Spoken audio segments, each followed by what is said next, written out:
Usually when we talk about having a frustrating day, there's this comforting expectation of randomness to it all. Right, like the assumption of entropy. Yeah, exactly. You drop your keys on the way out the door, or, you get caught in a sudden, completely unpredicted downpour. Or your internet drops right in the middle of a really crucial video call. Oh, the worst. Yeah. But we instinctively just chalk it up to bad luck, right? We just accept the chaotic, messy nature of living life on a spinning rock. And that assumption of entropy, it acts as this huge psychological safety net for us. I mean, we assume the universe is a sprawling, disorganized mess because, well, the alternative implies a level of control that I think most people find deeply unsettling. It's terrifying to think about. Right.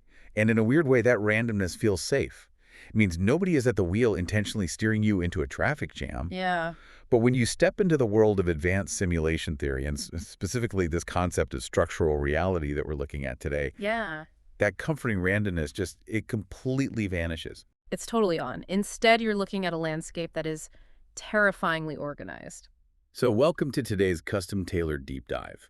We are exploring a framework that basically asks you to view your daily inconveniences not as random bad luck, but as literal, quantifiable bugs in the code of the universe. We are looking at the ultimate curtain drop here. I mean, if you apply this framework to the current global news cycle, it changes everything. It really does. Because the sheer volume of extreme, anomalous events happening right now, it stops looking like a string of historic coincidences, and it starts looking like the diagnostics of a failing hard drive. So the bedrock for our conversation today, it comes from a stack of deeply unsettling reports published by a publication called The Parallel Observer. Yes. And for a bit of context for you listening, this publication is spearheaded by John Grant, who is the founder and CEO of Innov8XR, InnovateXR. And because his background is so heavily steeped in extended reality and immersive world building, his team is analyzing the current state of our world through a highly technical, really architectural lens. Right. They're not looking at it like politicians or standard journalists. Exactly. And their core premise is that our simulated reality is currently undergoing a massive stress test. And we are showing all the classic symptoms of an active system crash. Which is just wild. But to understand a system crash, you have to identify what is overloading the processor, right? A computer doesn't just freeze for no reason. Right. It freezes because something is eating up the CPU's available resources. Which brings us out of the abstract and directly into the very physical, very uncomfortable reality right outside our windows right now. We're talking about the unrelenting global heat domes. Well, the Scorched Ledger article really gets into this. Yeah. Traditional media, they look at the markets reacting to this extreme heat, and they conclude, okay, agriculture is down, energy grids are strained, and therefore markets are volatile. Right. It's treated as a basic meteorological cause and economic effect. But what's fascinating here is that the reporting in the Parallel Observer analyzes this economic volatility as evidence of actual resource throttling. Resource throttling by the universe itself. Okay, let's unpack this. It's like when you have 50 tabs open on your web browser and your computer fan starts sounding like a jet engine while everything slows down. Yes, perfect analogy. Like, is the universe just running out of RAM? Basically, yes. When you push a physical machine to its computational limit, it generates heat. That is the universal byproduct of complex processing. Right, your laptop gets hot to the touch. Exactly. So now, imagine a system tasked with rendering billions of conscious human interactions, calculating accelerating technological growth, and, managing infinitely complex particle physics all at the exact same time. It's an unimaginable amount of data. And there is a hard limit to that hardware. The publication proposes that a global, unrelenting heat dome isn't just an unprecedented weather event. It is the literal physical manifestation of the hardware struggling to keep up. And while it's frantically trying to keep the system from melting down, everything else on your screen is forced to slow to a crawl. Your cursor lags, the audio starts skipping. The system intentionally throttles your active programs just to survive the render. And you're saying, or rather the sources are saying, that is the exact mechanism happening on a planetary scale. The heat is just the thermal exhaust of an overworked processor. Yeah. And when a system is struggling that severely, it's forced to reallocate memory just to keep the core operations functional. Which connects directly to these massive infrastructure pivots the publication is tracking. Specifically, the sudden push for the Road to Housing Act. This is where it gets really tangible. Because for decades, the most powerful corporate lobbyists have focused super heavily on residential zoning advocacy. Right. But almost overnight, there has been this coordinated aggressive shift away from housing humans, and they are pivoting instead toward the creation of high-density computation zones. And the language in the legislation itself, according to the sources, is highly alarming. Well, they're fast-tracking the ability to seize massive tracts of urban and suburban land specifically to build these monolithic data processing centers, and they're totally bypassing standard environmental and residential reviews to do it. Okay, I do have to push back on this a little bit, though. I mean, Occam's razor strongly suggests this could just be standard corporate greed masquerading as some grand conspiracy, right? Sure, that's the natural skepticism. We all know artificial intelligence requires massive server farms. These tech monopolies are currently in a huge arms race. They're lobbying for land to build more data centers because they just want to corner the AI market. Yeah, that makes sense on the surface. So why jump straight to the conclusion that our universe has a physical capacity limit? Couldn't it just be a massive, coordinated profit grab? It's the logical first assumption. You always look for the profit motive first. Right. But the reporting details the physical architecture of these new high-density computation zones, and it completely defies standard corporate cost-cutting. What do you mean? Well, they aren't just throwing servers into cheap warehouses out in the desert somewhere. They are retrofitting municipal water grids in highly populated areas. Oh, wow. Yeah, they're rerouting subterranean cooling rivers, and they're decommissioning essential residential power substations just to feed these new zones. The infrastructural pivot is too frantic and, frankly, too economically destructive to other sectors to just be a standard land grab. So you're saying the physical restructuring is just too desperate to only be about a quarterly earnings report? Exactly. The sources suggest the powers that be, like the highest tier of architectural planners, they are aware of hard-coded constraints within our system. Well, that is wild. They are attempting to restructure the physical grid to hardwire more localized computation. It's this desperate structural reallocation to offload processing power from the overarching simulation core before the entire system just, blue screens. So if the physical hardware is failing and the processor is overheating, the system's ability to maintain the basic rules of reality is inevitably going to degrade. That's the next logical step. In video game terms, the physics engine itself will start to drop frames.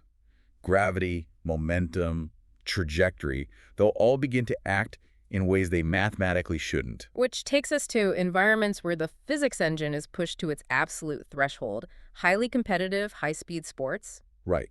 And the sources highlight a profoundly strange event involving the FIFA World Cup esports finals. The entire tournament was just suddenly suspended. Yeah. And the official reason given was, quote, physics anomalies. We are talking about professional gamers whose entire livelihood depends on knowing exactly how many pixels a digital ball will move based on a microsecond of controller input. They know the math inherently. Yeah, exactly. And these pros started reporting impossible trajectory errors. And it is vital to separate this from simple internet lag or, a standard software bug. Right. The digital ball wasn't just stuttering on the screen. It was behaving in ways that the game's foundational code mathematically did not allow. It was moving outside of its coded variables. So it's breaking its own rules. Yeah. The implication in the reporting is that this digital simulation, which is running within our broader reality simulation, it acted as a canary in the coal mine. A floating point error in the code revealing a breakdown in the overarching system hosting it. Okay, here's where it gets really interesting, because the deep dive takes this from a digital anomaly and scales it up to physical reality in a way that is genuinely unnerving. The synchronization protocol. Yes. The upcoming 2026 World Cup is being analyzed by these sources not just as a global sporting event, but as a massive coordinated calibration test. Think about it. If the underlying physics engine of our reality is starting to fray, the architects of this system would logically need a way to test the physical environment's hard-coded constraints on a massive global scale. Looking at a soccer tournament as a planetary debugging session sounds completely absurd at first glance. It does. But the mechanics actually make an uncomfortable amount of sense when you break them down. Think about the precision required. You have a highly controlled environment. The stadium measurements are exact to the millimeter. The grass length is universally standardized. Right, and the ball has incredibly specific aerodynamic metrics.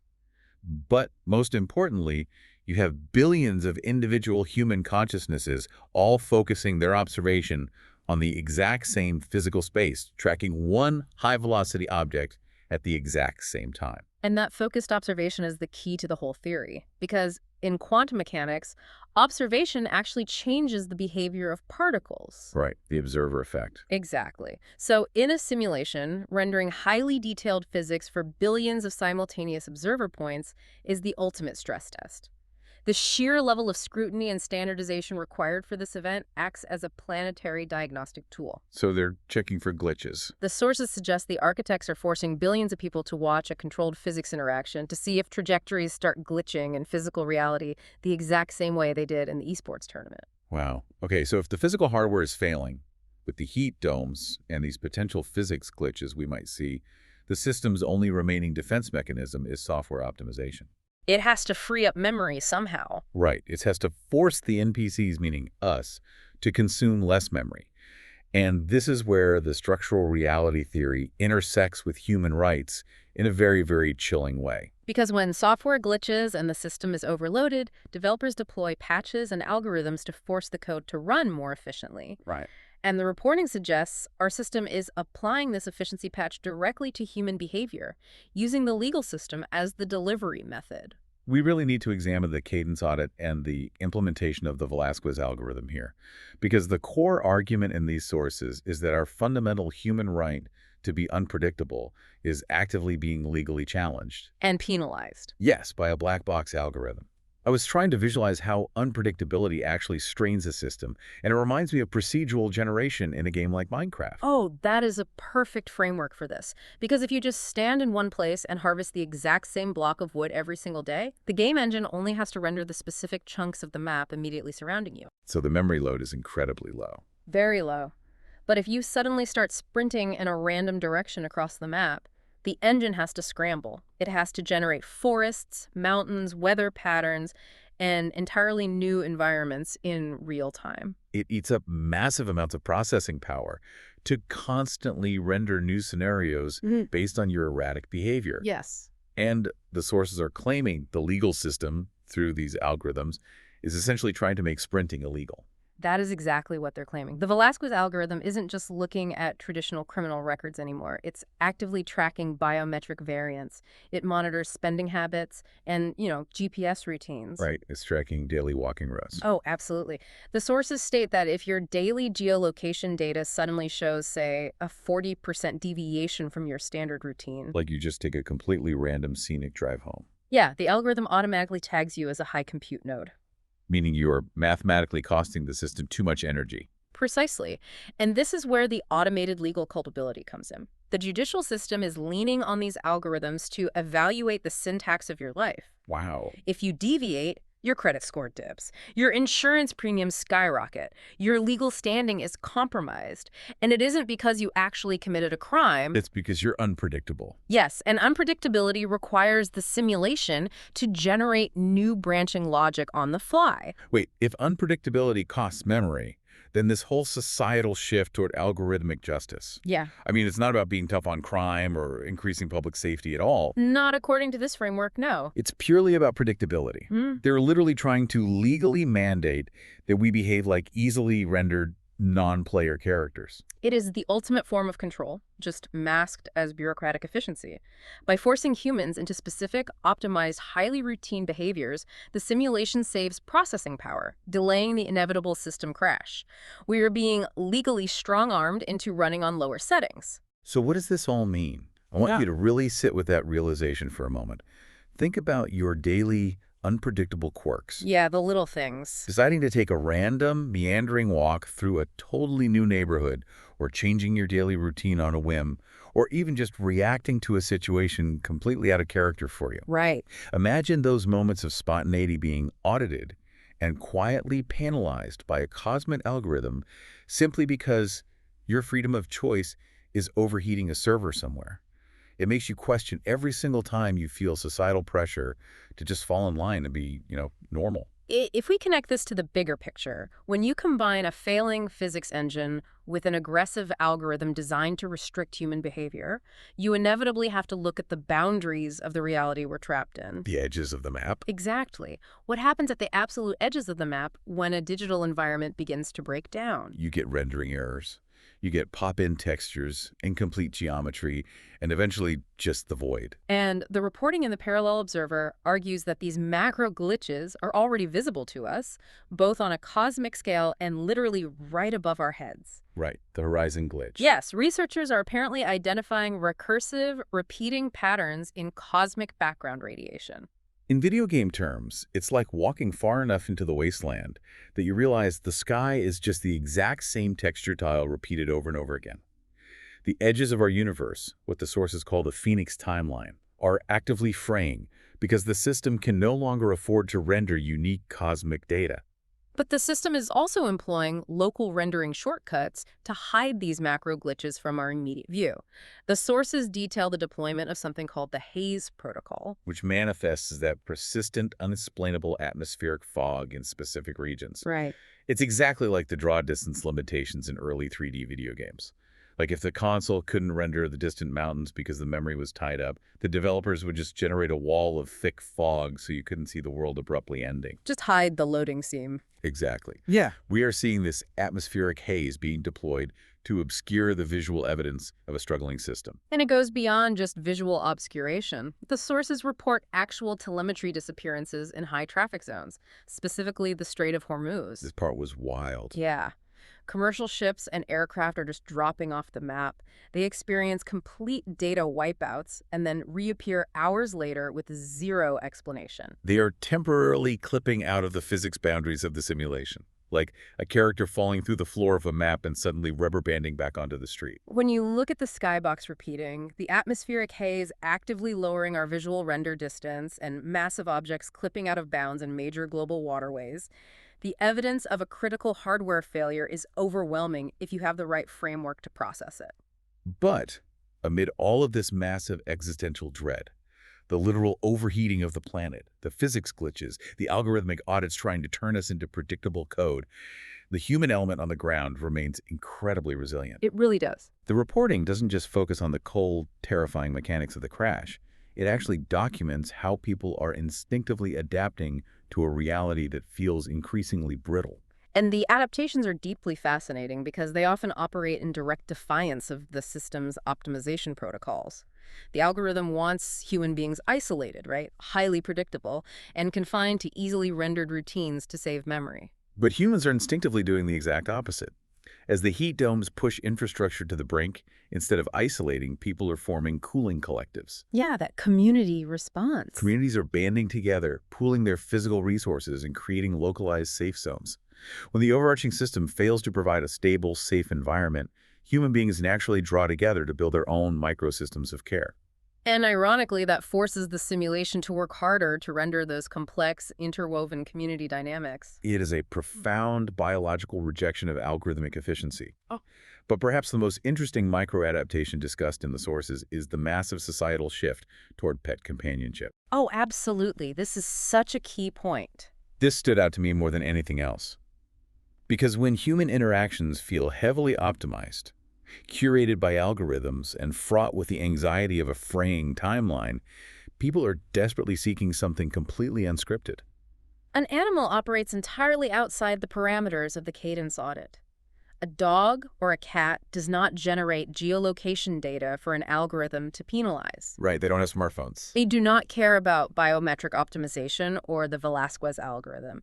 Their behavior is purely biological, it's instinctual, and it's messy. It's the difference between scrolling through a sterile, algorithmically curated social media feed and the tactile, totally unpredictable reality of a dog suddenly barking at a shadow in the hallway. Yeah. Engaging with an animal serves as an incredibly powerful grounding mechanism. When the human world feels artificial, heavily monitored, and prone to glitching, caring for a living, breathing animal feels undeniably real. It anchors you to the physical present moment. It acts as this emotional counterbalance, reminding you of your own biology when everything else feels like failing code. We have mapped out a truly staggering amount of architecture today.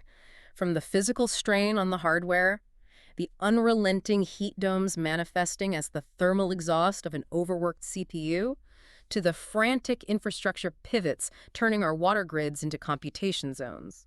We analyzed the terrifying breakdown of our fundamental physics engine, using the impossible trajectories in esports as a warning sign for the massive planetary debugging session that the upcoming World Cup represents. We explored the deeply chilling reality of algorithmic law, where your fundamental right to be unpredictable is being legally penalized just to save the system's memory. And we looked at the macro glitches, the repeating cosmic skyboxes, and the Haze Protocol, and how humanity is surviving this fraying timeline through defiance, community, and the grounding, unscripted reality of the natural world. The framework John Grant and his team have provided completely and fundamentally alters how you process information. It transforms isolated news events into diagnostic reports. But looking at all of this evidence, the throttling, the dropping frames, the frantic software patches, it forces us to confront one final critical implication. What happens when the patches aren't enough?